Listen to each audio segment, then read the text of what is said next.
Shalom, selamat siang semua anak-anak ibu di kelas 8. Senang pada pagi hari ini kita bisa bertemu kembali dalam pembelajaran agama kita. Pagi ini ibu tidak memberikan video pelajaran yang baru. Ibu ingin mereview pelajaran 2 dan 3 ya. Minggu depan ibu baru kasih pelajaran atau bab yang keempat. Sementara tanggal 14 September kita sudah ujian harian yang kedua. Baik anak-anak ibu, untuk lebih lanjut ibu ngajak kita semua untuk berdoa. Mari kita bersatu di dalam doa. Tuhan, terima kasih untuk pagi ini kami kembali lagi dapat bertemu dengan semua anak-anak yang ada di rumah. Mereka siapkan hati untuk belajar. Berkatilah sehingga mereka pun boleh memahami pengulangan ataupun review dari pelajaran 2 dan 3 ini. Terima kasih Bapa, dalam nama Yesus kami berdoa. Amin. Baik, anak-anak ibu sekalian, pada bab yang kedua kita belajar dari makna hidup orang beriman. Ya, pada video sebelum-sebelumnya ibu sudah sampaikan ini, tujuannya adalah supaya kamu memaknai, kamu mengerti makna hidup beriman dalam dua hal, yaitu dapat mensyukuri hidup beriman. Ya, jadi kamu melalui pelajaran ini nanti dapat mengerti apa sih maknanya saya sebagai orang yang beriman kepada Tuhan, gitu ya. Nah, anak-anak ibu, mungkin kamu masih ingat di slide-slide sebelumnya bahwa makna hidup beriman, bahwa hidup ini harus dilalui dengan penuh kebergantungan kepada Tuhan. Ya, tidak ada seorang pun yang dapat menjamin imannya kepada Tuhan terus dapat berlangsung dengan baik tanpa ada perjuangan untuk dapat mempertahankan iman itu. Ya, jadi kalau kita katakan kita beriman kepada Tuhan, maka seluruh hidup kita harus kita jalani baik itu sulit maupun susah di dalam Tuhan maupun baik, maksud ibu. Nah, anak-anak ibu, apa artinya beriman? Ya, hidup beriman berarti berpegang teguh, berasal dari bahasa asli aman, ya, berketetapan hati, berpegang teguh. Itu berarti bahwa dikatakan kalau orang beriman berarti bahwa dia berpegang teguh kepada Yesus Kristus sebagai Tuhan dan Juru Selamatnya. Ya, karena iman adalah dasar dari segala sesuatu yang kita harapkan dan bukti dari segala sesuatu yang tidak kita lihat, maka iman kita membuat kita terus berpengharapan kepada Allah. Jadi orang yang beriman, maka dia adalah orang yang selalu berpengharapan kepada Allah.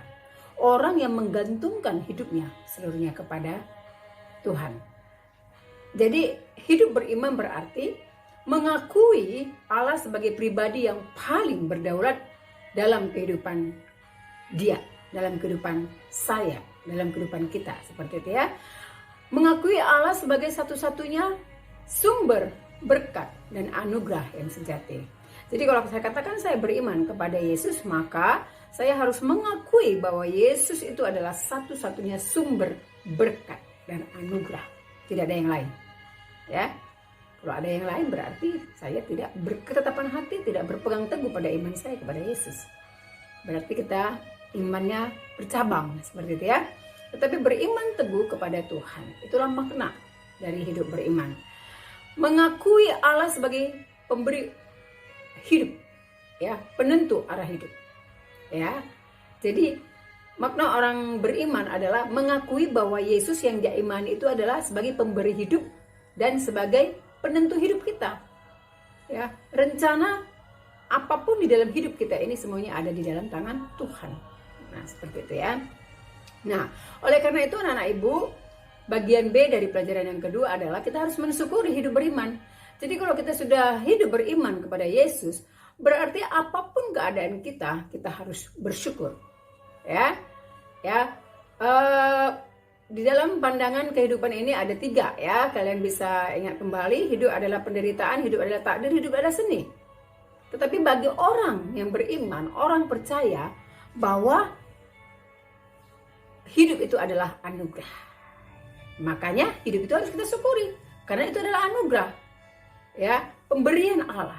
Jadi bukan karena takdir, bukan karena hidup itu adalah penderitaan, beban, tidak.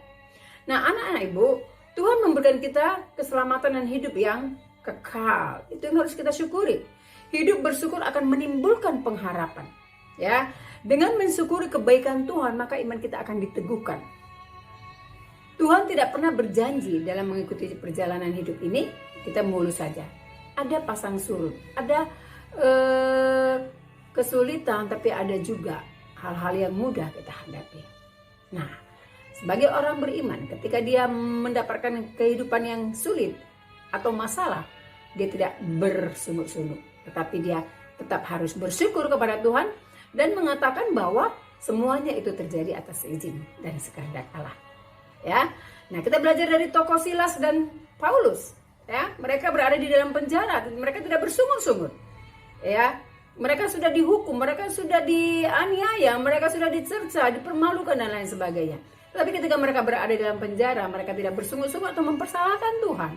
Tetapi mereka tetap berdoa dan menerima semua yang mereka hadapi adalah sungguh berasal dari Allah. Dan mereka mampu bersyukur untuk itu.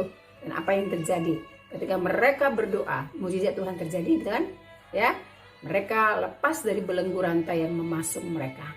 Nah, demikian juga dengan tokoh Daud yang dikejar-kejar oleh Raja Saul, ya, tetapi dia luput dari pengejaran itu dan dia selamat. Sekali lagi oleh karena hidupnya beriman dan bergantung sepenuhnya kepada Tuhan. Nah, anak-anak Ibu, kemudian kita mereview sedikit pelajaran yang ketiga, yaitu sikap hidup orang beriman. Bagaimanakah sikap hidup orang yang beriman? Ya, nanti kita melalui pembelajaran dari pelajaran yang ketiga ini, bahwa supaya kita mengerti bagaimana seharusnya kita memiliki sikap sebagai orang yang beriman, dan yang kedua kita dapat menjadi teladan, menjadi orang yang memiliki sikap beriman. Nah, anak-anak Ibu, yang pertama, sikap hidup orang yang beriman adalah mengandalkan Tuhan. Yang kedua adalah menyerahkan hidupnya kepada Tuhan. Dan yang ketiga adalah menerima keputusan apapun dalam hidupnya. Itu adalah sebagai keputusan yang terbaik yang berasal daripada Tuhan. Nah, mari kita melihat mengandalkan Tuhan. Ya, sekali lagi Ibu katakan tidak pernah Tuhan berjanji kalau orang yang mau percaya kepadanya, mengikut dia, maka hidupnya akan lancar mulus, tidak ada gangguan apapun. Tetapi dia mengatakan bahwa sekalipun kita menghadapi kesulitan, tapi Tuhan tetap beserta kita. Nah, bagaimana jika hidup ini sulit? Kesulitan seringkali dapat menggoyahkan iman seseorang, sehingga banyak orang yang ambil jalan pintas, ya, bunuh diri, meninggalkan imannya, melakukan hal-hal yang tidak baik dan lain sebagainya. Tetapi sesungguhnya bahwa kesulitan, masalah yang datang pada orang yang beriman, sesungguhnya itu sedang menguji iman di dalam hidupnya. Sedang menguji imannya. Apakah dia bisa bertahan ataukah dia meninggalkan imannya. Nah, jika ada kesulitan, bagaimana orang beriman menghadapinya? Nah, disinilah dia harus mengandalkan Tuhan. Mengandalkan Tuhan berarti menyerahkan segala rencana hidupnya kepada Tuhan. Ya, itu bukan berarti bahwa kita hanya berdoa, menyerahkan kepada Tuhan, lalu kemudian kita diam, tinggal menunggu jawaban Tuhan. Tidak, ya.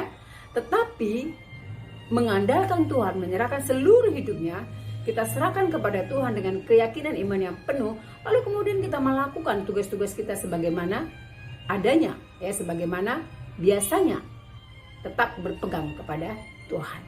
Roma 8 ayat 28, kamu masih ingat bahwa Allah turut bekerja dalam segala sesuatu untuk mendatangkan kebaikan. Apapun yang ada dalam hidup kita, yang terjadi dalam hidup kita, itu sungguh Allah mengetahui, dan seizin Allah lah itu bisa terjadi dalam hidup kita.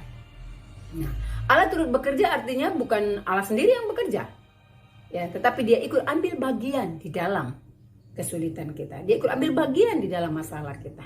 Mengandalkan Tuhan berarti juga bahwa menghadapi kesulitan kita harus memandangnya dari sudut pandang Allah, ya, dari kacamata Allah, ya, dari bagaimana Allah memandang, seperti itu, supaya kita bisa menerima bahwa kesulitan yang kita hadapi itu Tuhan izinkan untuk kita hadapi demi untuk mendatangkan kebaikan bagi kita. Percayalah, Tuhan tidak pernah mendatangkan yang tidak baik dalam hidupnya. Semuanya ada di dalam rencana Tuhan, ya.